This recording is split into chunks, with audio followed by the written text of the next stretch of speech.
My fiancé accidentally sent a voice memo meant for his sister, and what I heard about me made me leave the next morning.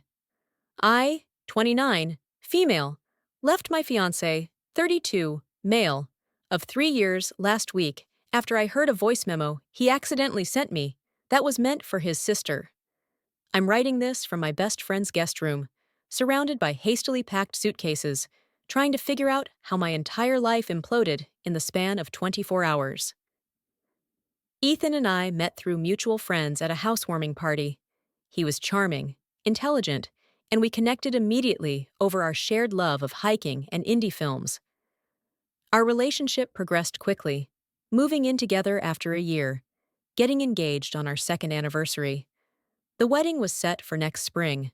We'd already booked the venue, since Save the Dates, chosen our wedding party. I was shopping for dresses with my mom next weekend. There were no red flags. At least, none that I recognized. We argued occasionally, like any couple, but nothing major. He got along with my family. I got along with his, especially his younger sister Megan, who I genuinely considered a friend. We talked about having kids, bought furniture together, planned vacations for next year. Everything seemed perfect. Last Wednesday night, I was working late at the hospital. I'm a pediatric nurse. Ethan texted that he was having dinner with Megan to discuss some wedding stuff. I thought nothing of it. They're close, and Megan was my maid of honor. I was exhausted after my shift and fell asleep almost immediately after getting home around midnight. Ethan wasn't home yet, but that wasn't unusual when he was out with friends or family. The next morning, I woke up to my phone buzzing with a notification. Ethan had sent me a voice memo at 1:23 a.m. I assumed he'd recorded a sweet goodnight message when he got home and saw I was asleep. He did that sometimes, little audio notes telling me he loved me or reminding me of inside jokes. I smiled as I pressed play, still groggy with sleep. What I heard changed everything. "Hey Megs, just driving home now." God, dinner was exactly what I needed. I've been feeling so suffocated lately. Sarah's just so, I don't know, not who I thought she was when we started dating. My heart stopped. He continued, his voice slightly slurred. He'd obviously been drinking. The closer we get to the wedding, the more I realize I'm just settling. She's fine, reliable. She'll be a good mom. But there's no excitement anymore. Nothing like what I had with Kristen. Kristen, his ex from before we met. The one he claimed was ancient history. Sometimes I wonder if I proposed because it seemed like the next logical step, not because I'm madly in love. Don't get me wrong, I care about her. But marriage? Forever? I don't know, Megs. When I see you and Daniel together, that spark you guys have, even after 5 years. Sarah and I don't have that. Maybe we never did. I just fake it most of the time.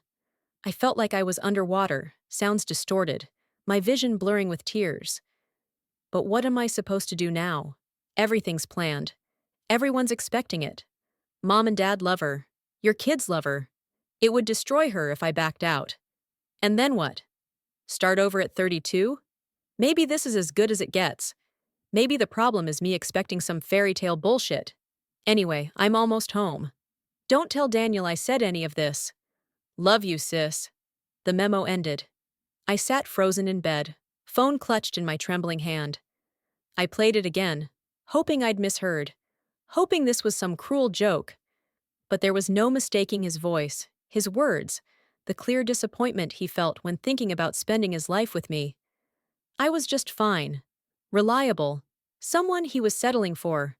I checked my phone again and saw there was a text from Ethan Sin a minute after the voice memo. Shit, wrong person. Ignore that, it was meant for Megan. I'm exhausted and mixed up the contacts. Then another text. Sarah, you up? Please call me. And another. Baby, I'm so sorry. I was drunk and just venting. None of that was real. Please call me before you listen to it. But it was too late. I'd already heard every word. My hands were shaking so badly I could barely hold my phone. My throat felt tight, like I might suffocate on the betrayal rising inside me. 3 years of memories flashed through my mind. All those moments I thought we were blissfully in love. All those times he'd looked into my eyes and promised forever. Had he been faking it even then? I slipped out of bed and walked to the bathroom on unsteady legs. The woman in the mirror looked like a stranger. Pale face, red-rimmed eyes, a bewildered expression that seemed to ask, "How did I not know?" I splashed cold water on my face, trying to shock myself into some kind of clarity, but my thoughts remained a chaotic whirlwind of hurt and confusion. I heard his key in the door downstairs. My heart rate doubled instantly. I couldn't face him. Not yet. Not when I felt like my chest had been cracked open and everything inside scooped out. I locked the bedroom door, turned off my phone, and cried silently as he knocked, calling my name with increasing desperation. "Sarah, please." It wasn't what it sounded like. "Please open the door. Let me explain." Explain what? That he didn't love me? That I was his backup plan, his safety net, his good enough? I was drunk, baby. I didn't mean any of it. Please talk to me. His voice cracked on the last word, and for a moment I almost relented. Almost. But then I remembered. I just fake it most of the time. How could I ever look at him again without wondering if he was faking it? How could I ever trust a single, "I love you," after knowing he'd been comparing me to Kristen all this time? "Sarah, I'm going to sleep on the couch. We can talk in the morning when you've had time to process. I love you. I'm so sorry." I heard his footsteps retreat down the hallway, the soft thud of his body dropping onto our living room couch. Eventually, his breathing evened out into sleep while I remained awake, staring at the ceiling, replaying his words over and over. I must have dozed off eventually, because I woke to sunlight streaming through the curtains. For one blissful second, everything was normal. Then the memory of the voice memo crashed back, and the pain felt fresh all over again. I could hear Ethan moving around downstairs, the coffee maker running, cabinet doors opening and closing. He was waiting for me to come down, ready with his explanations and excuses. But what could he say to undo what I'd heard? How could any explanation make it okay that he saw our relationship as settling for something as good as it gets, rather than the love story I thought we were living? I waited until he left for work the next morning.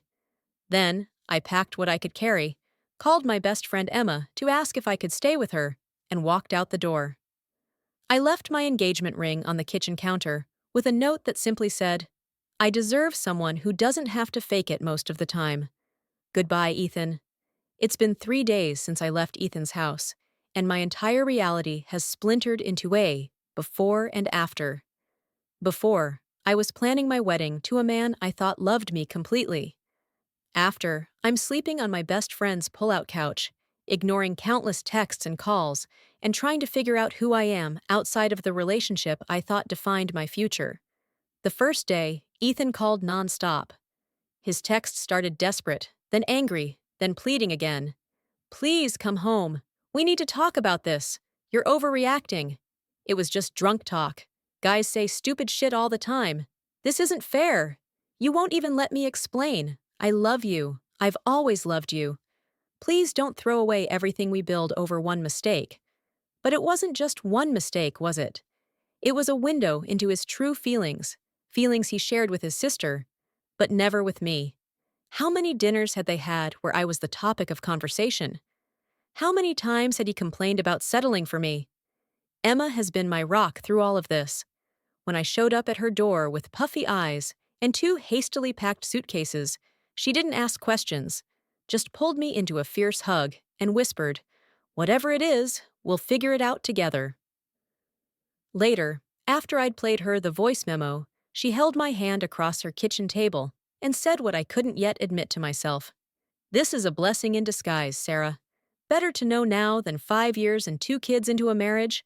I've been trying to process everything in waves. One moment I'm furious. How dare he rob me of the future I thought we were building together? The next, I'm devastated, mourning the loss of the man I thought I knew. Occasionally, treacherously, I wonder if I'm overreacting. Maybe it really was just drunk nonsense. Maybe everyone has moments of doubt before getting married. But then I remember his casual tone, the way he sounded more resigned than conflicted. She's fine, you know. Reliable. Like I was a practical car choice, not the love of his life. And the comparison to Kristen, that cuts deepest of all. For 3 years, whenever she came up in conversation, he dismissed their relationship as intense but immature. Now I know he's been measuring me against her all along and finding me wanting. My phone buzzed again yesterday afternoon, Megan this time. I almost didn't answer, but curiosity won out. Sarah, please talk to me. Ethan is a mess. He made a terrible mistake. The mistake was sending the memo to me instead of you, I replied. Not how he actually feels. It's not that simple, she wrote back. He was stressed and drunk and just spiraling. He doesn't mean any of it. Did you know? All this time? Did you know he felt this way about me? There was a long pause before her response came through. He's never talked like that before. I was shocked too. I think he's just freaking out about the wedding. I wanted to believe her. Part of me still does. But then I remember his voice, so casual, so honest. I just fake it most of the time. How can you come back from hearing something like that? Last night, I finally called my mom. I'd been avoiding it, knowing that once I told her, this would all become more real, more final. She listened quietly as I explained, interrupted only by occasional shocked gasps. When I finished, the silence stretched between us for so long, I thought we'd been disconnected. Mom, are you still there? I'm here, sweetheart, she finally said, her voice thick with emotion. I'm just processing. I always thought Ethan was one of the good ones. So did I whispered, tears starting again. What do you need right now? Do you want to come home for a while? Home? My childhood bedroom with its faded posters and twin bed? The thought was tempting, to retreat to a time before adult heartbreak, before I tied my future to someone who saw me as merely adequate. I don't know yet, I admit it. I need to figure some things out first. Whatever you decide, I support you. And Sarah, this doesn't reflect on you. This is about him, not you. But is it? That's the question keeping me up at night. Was there something I missed? Some sign that Ethan was unhappy? Did I ignore red flags because I was so in love with the idea of our life together? I've been replaying our entire relationship in my head, searching for moments where the mask slipped, where faking it might have been obvious if I'd been paying attention. Our sex life had dwindled a bit over the past year. Was that because he wasn't attracted to me anymore? He'd been working late more often. Was he avoiding coming home to me? Last month, when I suggested we start trying for a baby after the wedding, he'd seemed hesitant. Was that because he didn't want to be tied to me forever? Or am I just torturing myself, rewriting our history through the lens of his betrayal? This morning, Ethan showed up at Emma's door with coffee and my favorite pastries from the bakery across town. Emma intercepted him on the porch. She's not ready to see you, I heard her say through the window. I just need 5 minutes, he pleaded. I need to explain. Explain what, exactly? Emma's voice was icy. I heard the recording, Ethan. We all did. It wasn't real, he insisted. I was drunk and talking shit. Guys do that. It doesn't mean anything. If it didn't mean anything, why say it at all? To your sister, of all people. He had no answer for that. After he left, Emma came inside, sat beside me on the couch, and took my hand. What do you want to do about the wedding? She asked gently. The wedding? God. I hadn't even thought about the practical aspects of all this. The deposits we'd lose, the guests we'd need to inform, the dress I'd never wear. I guess I have to cancel everything, I said. The reality of it landing like a physical blow. You don't have to do anything today, Emma assured me, and you don't have to do it alone. She's right, of course. But there's a part of me that can't help feeling like I'm living in some cruel alternate reality. A week ago, I was excitedly comparing bridesmaid dress swatches and finalizing our honeymoon plans. Now I'm hiding out at my friend's apartment, trying to figure out how to untangle 3 years of shared life, shared friends, shared dreams. Do I fight for us? Could we recover from this? Or would I spend the rest of my life wondering if he's faking it every time he tells me he loves me? Tonight, I finally turned my phone back on and texted Ethan, "I need time to think. Please respect that and give me space. I'll reach out when I'm ready to talk." His response was immediate. "I love you. I'll wait as long as it takes." But the words that once would have comforted me now ring hollow. Because I know what he says when he thinks I'm not listening. And I can never unhear it. Update, 2 weeks later. It's been 15 days since I heard the voice memo that shattered my world. 15 days of staying with Emma, ignoring Ethan's increasingly desperate attempts to contact me, and trying to rebuild some sense of self outside of Ethan's fiancé. Yesterday, I finally agreed to meet him. Not because I'd forgiven him, but because I needed closure. We met at a neutral location, a coffee shop downtown, where neither of us were regulars. I arrived first, deliberately choosing a table in the corner with clear sightlines to the exit. An escape route, just in case. When Ethan walked in, my heart lurched in my chest. He looked terrible, unshaven, dark circles under his eyes, clothes wrinkled like he'd slept in them. For a moment, I felt a flicker of sympathy. Then I remembered his words. "I just fake it most of the time." He sat across from me, hands wrapped around his coffee cup like he needed the warmth. Neither of us spoke for a long moment. "Thank you for meeting me," he finally said. I nodded, not trusting myself to speak yet. "Sarah, what you heard, it wasn't real. I was drunk and stressed, and just venting to Megan. Everyone does that sometimes. Venting about traffic is normal, Ethan. Venting about your job is normal. Telling your sister that you're settling for your fiancé, that you're just marrying me because I'll be a good mom, that's not normal." He flinched. "I didn't mean any of it." "Then why say it at all? Drunk words are sober thoughts. Isn't that what they say?" "It's not that simple," he insisted, leaning forward. "I love you. I've always loved you. But you're not in love with me," I said quietly. "There's a difference. That's not true, isn't it? You compared us to your sister and her husband, said we don't have that spark, said you're basically settling because starting over seems too hard." He ran his hands through his hair, a gesture so familiar it hurt to watch. I was having a moment of cold feet. Everyone does before getting married. It doesn't mean I don't want to marry you. But should you? Should I marry someone who has to convince himself that this is as good as it gets? The question hung between us, heavy with implication. Ethan looked down at the table. "I'm sorry," he whispered. "I never meant to hurt you." "But you did," I said, my voice surprisingly steady. "And worse than the hurt is knowing I would never have found out if you hadn't accidentally sent me that memo. We would have gotten married, had kids, built a life, all while you were secretly feeling trapped.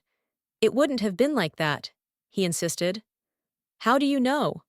You said yourself that you've been feeling this way for a while. That I'm not who you thought I was. What does that even mean, Ethan? When did I change? Or did you just stop seeing me clearly?" He couldn't answer that. He just kept saying he was sorry, that he'd do anything to fix this, that we could go to couples therapy, postpone the wedding, whatever I needed.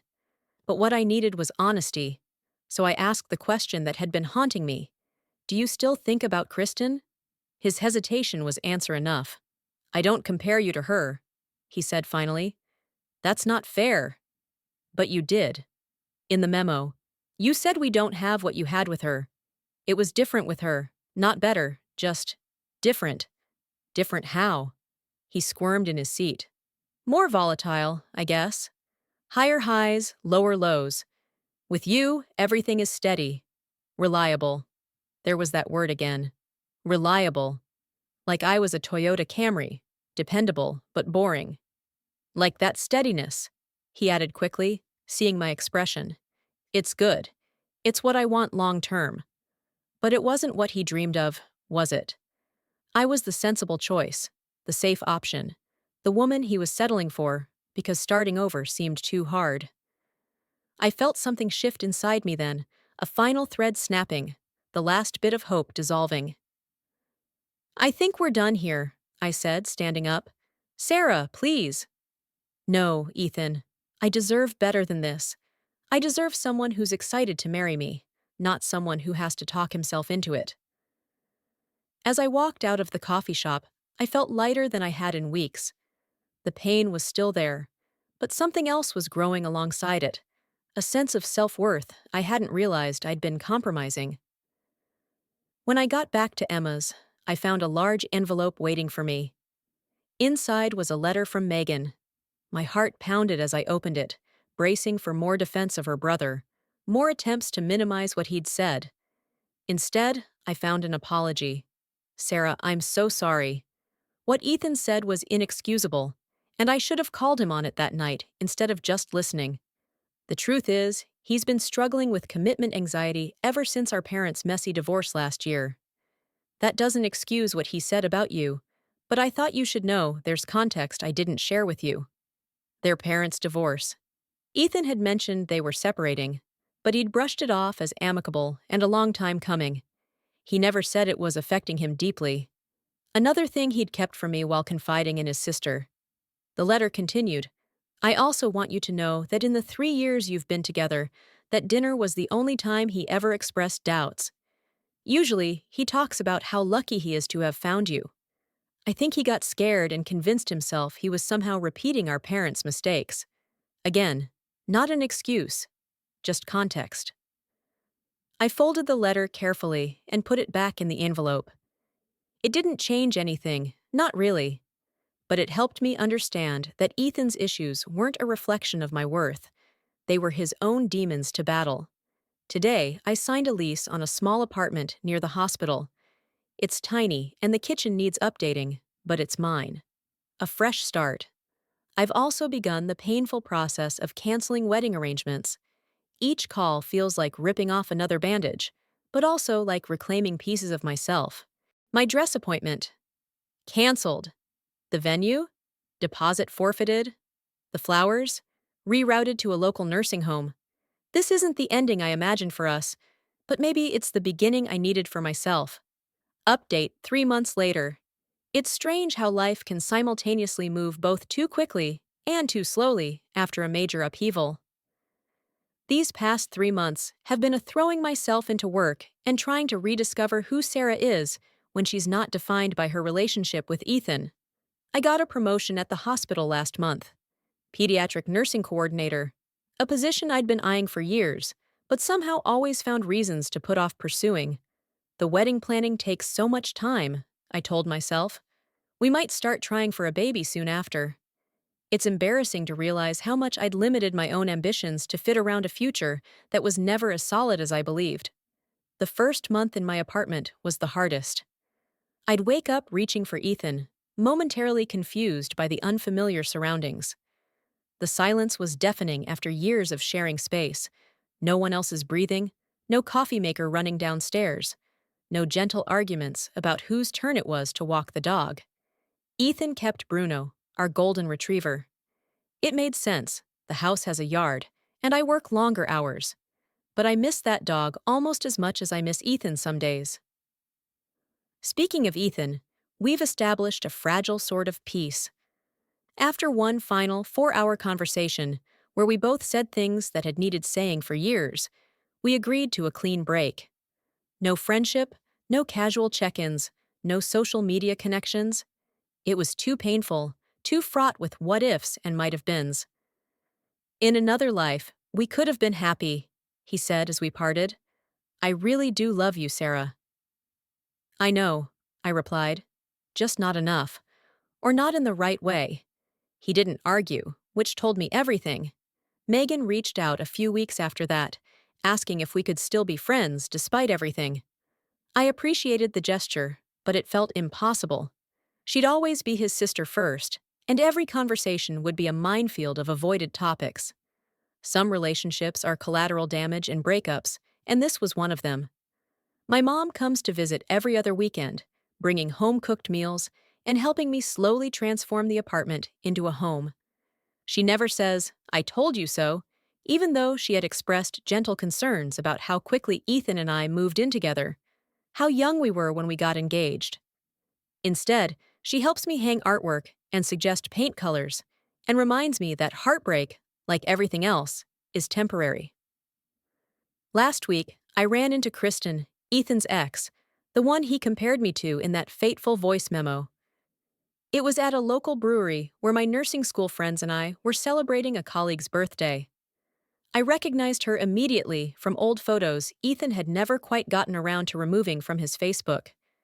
She was with a group of women, laughing loudly, her hair shorter than in pictures, but her smile just as bright. For a moment, I considered leaving. Then curiosity won out, and I approached her as she stood alone at the bar waiting for drinks. "This is going to sound bizarre," I said, "but I'm Sarah." I was engaged to Ethan Walker. Her eyes widened in recognition. "Oh my God, Sarah, I've heard so much about you." Then, realizing how that sounded, "All good things, I promise." An awkward silence fell between us. I wasn't sure what I'd expected from this encounter. Validation that she was somehow less than me? Confirmation that she was indeed the exciting, passionate alternative to my steady reliability?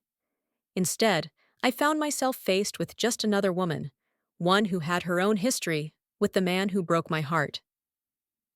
"I just wanted to say hello," I said lamely. "This is weird. I shouldn't have it." "No, it's fine," she said quickly. "Actually, can I buy you a drink? I feel like we might have some interesting conversations." And so we did. For 2 hours, Kristen and I sat in a corner booth and compared notes on the man we both loved.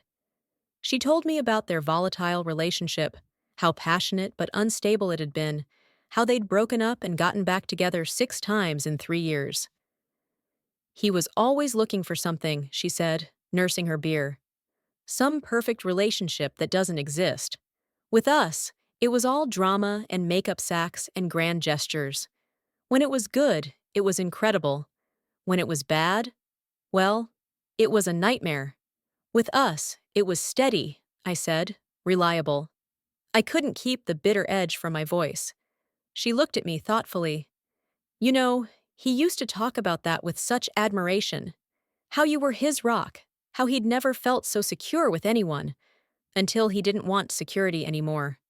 Or until he convinced himself he didn't," she countered. "Ethan's got issues, Sarah. His parents' marriage was a disaster, and he grew up thinking relationships had to be full of passion and conflict to be real. Then he found something healthy and stable with you, and part of him couldn't trust it. Couldn't believe it would last. It was strange, receiving this insight from someone who had once been my subconscious rival. Stranger still to realize that what I'd perceived as my inadequacy, my steadiness, my reliability, had initially been what drew Ethan to me. For what it's worth," Kristen said as we parted ways, "I think he made a huge mistake. And someday, he'll realize it. Tonight, as I write this from my tiny balcony, watching the sunset paint the city golden, I'm struck by how differently I feel about that voice memo now. 3 months ago, it was a devastating betrayal, proof that I wasn't enough. Now I see it for what it was, a moment of weakness from a man struggling with his own demons, his own inability to recognize the value of what he had.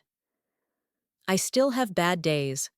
Days when I miss our easy companionship, our shared jokes, the future we'd planned together. Days when I pass by wedding shops and feel a stab of what might have been. But those days are growing fewer, the pain less acute. If I could go back to that morning when I first heard Ethan's voice saying those awful things about me, I wouldn't change my response. Walking away was the right choice, not because Ethan is a bad person, but because we both deserved more than a marriage built on settling and secret doubts. I don't know what happens next in my story. For the first time in years, my future isn't mapped out in joint decisions and compromise. It's just mine, terrifying and thrilling in equal measure. But I do know this. I am more than just reliable, more than someone's backup plan or safe choice. I'm complicated and loving and ambitious and worthy of someone who never has to question whether choosing me was settling. And for now, that knowledge is enough to carry me forward, one day at a time, into whatever comes next.